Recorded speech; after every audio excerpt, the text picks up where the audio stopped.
Hello, this is Tony Walker, and I'm going to attempt my first ever product review on YouTube of a Surefire E2D LED Defender flashlight. Before we get started, just point out a few preliminaries. Number one, my setup, if you saw how crude it was, you'd forgive me for my big glare that's in the middle of the table.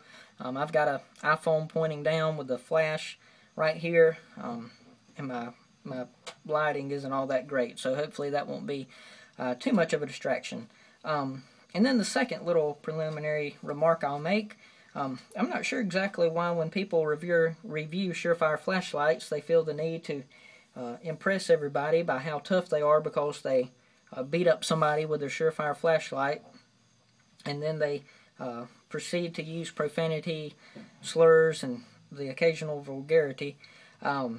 I'm a Christian. I'll begin by saying that. If you've looked at my other YouTube videos, you'll see that they're all pretty much sermons preached at church. The few other videos on YouTube of mine that aren't video sermons are videos about how much I love my wife and my children. So I'm a Christian, family man, Southern American. So just a few little remarks.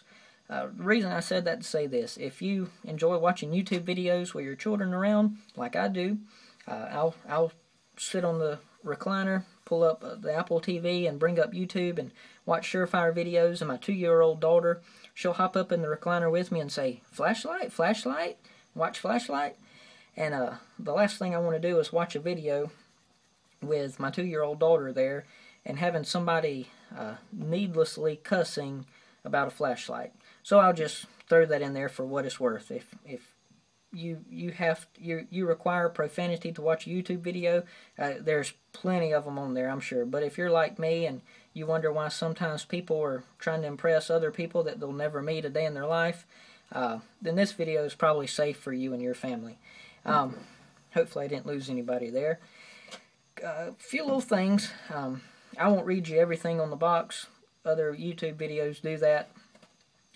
Just a few highlights. Surefire E2D LED Defender. I'm guessing that stands for Executive. It's a 2-cell flashlight. D for Defender. And then the model number, you'll see it listed as E2DL, the L for LED. Features the strike bezel. That's the reason I wanted it, because it looks cool. I'll be honest with you, some of these YouTube videos, people, you wonder if they're guys sitting at home like me with nothing else better to do than record flashlight videos, or if they're wannabe SEAL Team 6 members. I've never used this to bust somebody's brains in. I've never used this in a combat situation. I've never used this flashlight to cure cancer or restore marriages. As great as this flashlight is, it's not Superman, but it is a pretty cool product. 200 lumens on high, 5 on low, 76 hours useful runtime, referring to the low setting, 2 hours when it's on high. A few little things on the back. TR instead of a normal orange peel reflector, meaning that instead of a big flood, you're going to get a real tight hot spot with a little bit of spill. 3.7 ounces, 5.4 inches, weatherproof. They don't give it a specific waterproof rating. I've read people commenting say primarily they're just trying to stay safe so people don't see waterproof and go trying to see how waterproof it is. Just put the little weather icon on there, knowing that if it rains, it's going to be okay to pull out your flashlight. It's not going to die on you. A white LED, body, aluminum, anodized black in color. When you take it out of the box, like all quality companies, Surefire flashlights, Cambridge Bibles, and Apple products, they don't skimp on the packaging materials. I guess from what I learned, I worked at Apple for a little while, and a few little things I learned about that. What they want the customer when they open the product to feel like it's an experience, not just opening the next gadget you're going to throw away. They want you to feel like Christmas time. That kind of feeling you get at Christmas when you unwrap something. That's why you open it up, but yet there's still something to unwrap. Cambridge Bibles, Apple products, Surefire flashlights, that's something I noticed they all have in common. You flip the box up, you open it up, and when you do, the flashlight's floating in there, similar to how if any of you been Apple fans for a while, the first couple of generation iPods, before Apple started shipping them in the little skinny boxes, trying to conserve money, I guess, and transportation costs. You used to get an iPod in a big old box, and you'd open it up, and then there'd be another box similar to this style, and then you'd open it up again, and there would be the product seemingly floating in thin air. And Surefire kind of takes that same approach. A few little materials in there, won't take the time to read those to you.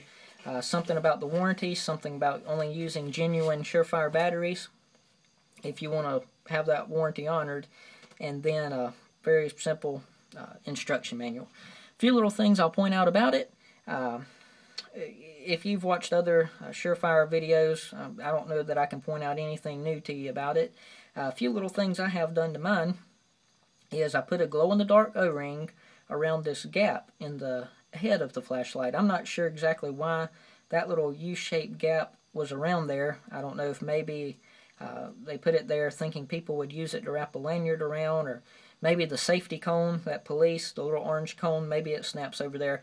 I'll be honest with you, I'm not going to pretend to understand why that's there. So I didn't like the little gap, so I found something to fill it in, and found some glow-in-the-dark O-rings. You can find those at lighthound.com, I believe is the address. Flashlight's best friend, I think is their slogan. They sell all kind of parts and accessories for flashlights. So I put a glow-in-the-dark O-ring around there. That way when it's sitting on my nightstand and I look at it, I see a little glow. If I ever need to reach for it, I have a general idea of where the light is.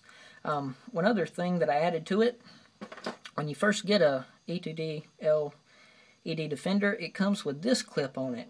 And a lot of people talk about how they don't like the clip, and I didn't really care for it either. The clip in and of itself is fine, but it limits you to only bezel up carry if you clip it in your pocket. Your clothing will obviously go between the body, and it'll stop right there, leaving that head to be exposed from your clothing. And like most people, I'd prefer to carry it bezel down, so what I did, I got on the internet. You can find these. You can look on Surefire's website. You can put a post on the Want to Buy section of the Kindle Power Forum Marketplace. And this is a clip off of an LX2 Surefire. And it lets you, if you're in a situation where you need to carry it bezel up, you can do so. Clothing will go between the clip and the body. If you want to carry it bezel down, like I do most of the time, it'll go between that part of the clip and that part of the clip, and the clothing will stop right there, leaving you with just that exposed, which is a whole lot more subtle than that exposed. And I'm sure this is a durable lens, or durable lens, but I didn't want to risk carrying it around and nicking the edges right there of the black color, and then also maybe risk scratching the glass. So I added the glow-in-the-dark O-ring. I added the two-way pocket clip. One thing I will point out, when you take it off, when you remove the old one, you're going to remove the head, take off the O-ring, and carefully, unless you want to do what I did, you probably can't tell, but I nicked up the threads a little bit, not enough to really matter, but I still hated that I did it. But when you push this up to take that clip out, just be very careful. I'd recommend maybe putting a piece of material between the body and the clip so you don't scratch the body, but also maybe try to put maybe a little index card or business card, or maybe even, probably better, put a little piece of tape around there, so that when you're pushing this up, you just kind of reduce the risk of causing any damage to the body of your $200 flashlight. And then try to be just as careful when you're putting this clip on. Maybe put a cloth or some tissue or something like that between the clip and the body. That way when you're putting it on, you won't risk scratching it. I'm sure you probably know this, but that's where the batteries go in through the top. Put them in there. Tighten it down. Not too tight, just enough till it stops. And then one other thing I'll point out, I haven't seen demonstrated on any of the other YouTube videos, is the lockout tail cap. Something simple, but before I bought this, I wanted to know how it worked. And you put it, the way the instruction manual in the box says to do it is put it on low, momentary low, and then twist it till it turns off. And there, it's off, so that means locked out. And then when you want to use it, just twist it up. Just in case you're wondering, if you are somebody who wants to put an LX2 clip on there, I'm sure you're not going to be able to see it. One issue I had that I was wondering about is if I put this clip on there, is it going to scrub against the tail cap whenever I loosen it and tighten it? And from the best I can tell, is look, if it's touching, it's just barely. But it looks like it rests on the tip of the body there, just enough to where that tail cap doesn't scrub. I think that was an issue with a Surefire flashlight a couple years ago with this same style tail cap. But even though this clip wasn't designed for this flashlight, I'm glad that it worked out like that, because I was afraid I was going to be wearing the anodizing off of the tail cap, loosening and tightening it, but it seems that that's not the case. One other thing I added, a black split ring. This is a split ring that comes on the Surefire Lanyard products, and one other product I'll show you in a minute. It's one thing people talk about is how they never use their flashlight in candle mode or tail stand mode. That just means setting it down like this. That way you can use it, you know, like you would a candle, pointing up. Well, a lot of people say that they've had a flashlight for years and never needed to do that. Well, a lot of times I do that a couple times a day, especially at night time. And one thing I like about this tail cap, some people will replace this tail cap with the Z61 tail cap, which is basically the same tail cap without the, I guess, I don't know if you call it, this is the strike bezel, this isn't, but I guess the crenulations, if you will, indentions, divots, whatever. A lot of people like it without that because it gives it a little more subtle look. But the only thing about that, you can't stand it up on that rubber boot. It'll fall over. So, but then the other tail cap, I believe it's the Z68, which looks just like this, except it doesn't have the divots. It's just straight and flat. That would also tail stand, but if you put a split ring in that Z68 that didn't have the divots, it would be a little bit wobbly. So this is the stock tail cap that it comes with. This is the main reason that I wouldn't put a Z61 or a Z68 on there, is because I have the best of both worlds. I can tail stand it, put it in candle mode, but I also have the split ring that when it flips over, it fits in that little hole just right. That way it doesn't wobble like it would with the Z68 tail cap. Those of you maybe have seen that, I guess you understand what I'm trying to get across there. So I added that. Lanyards, we'll show those next. Well, let me show you how I got the lanyard. I wanted a lanyard. I wanted a Surefire lanyard just because that's the way I am. I got a Surefire flashlight. I didn't want to put a crummy little lanyard on it. Wanted to get a Surefire lanyard. Well, I couldn't find one that was perfect, because if I'm going to carry this around, I want to at least have a lanyard that I like. So what I did is I bought a Surefire spares carrier. I guess we'll do a little mini review on that while we're at it. SC1 spares carrier 1. It holds 6 of the 123 batteries.